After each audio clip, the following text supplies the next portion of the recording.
பரிசீலனையில் முடிவில் 1600 வேட்புமனுக்கள் ஏற்றுக்கொள்ளப்பட்டுள்ளன.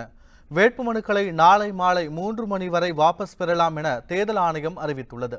மக்களவை மற்றும் 18 சட்டமன்ற தொகுதிகளுக்கான இடைத்தேர்தலின் வாக்குப்பதிவு ஏப்ரல் 18ஆம் தேதி நடைபெறுகிறது. இதையொட்டி வேட்புமனு தாக்கல் செய்வதற்கான காலக்கெடு நிறைவடைந்த நிலையில் வேட்புமனுக்கள் மீதான பரிசீலனை நேற்று நடைபெற்றது. தூத்துக்குடியில் மனு தாக்கல் செய்திருந்த திமுக வேட்பாளர் கனிமொழி, பாஜக வேட்பாளர் தமிழிசை ஆகியோரின் மனுக்கள் பரிசீலனையின் போது நிறுத்தி வைக்கப்பட்டன.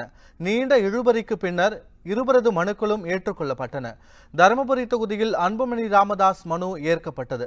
மத்திய சென்னை மக்களவை தொகுதியில் போட்டியிட வேட்புமனு தாக்கல் செய்திருந்த திமுக வேட்பாளர் தயாநிதி மாறன், பாமக வேட்பாளர் சாம்பால், எஸ்டிபிஐ கட்சியின் தெஹல்லான் பாகவி, மக்கள் நீதி மய்யம் கட்சியின் வேட்பாளர் கமிலா நாசர் உள்ளிட்டோரின் வேட்புமனுக்கள் ஏற்றுக்கொள்ளப்பட்டன. தென்சென்னை தொகுதியில் திமுக வேட்பாளர் தமிழச்சி தங்கபாண்டியன், அதிமுக வேட்பாளர் ஜெயவர்தன் உள்ளிட்டோரின் மனுக்கள் ஏற்றுக்கொள்ளப்பட்டன. கடலூரில் அமமுக வேட்பாளர் கார்த்திக் வேட்புமனு நிராகரிக்கப்பட்டது. வேட்புமனுக்களை வாபஸ் பெற நாளை பிற்பகல் 3 மணி வரை அவகாசம் வழங்கப்பட்டுள்ளது.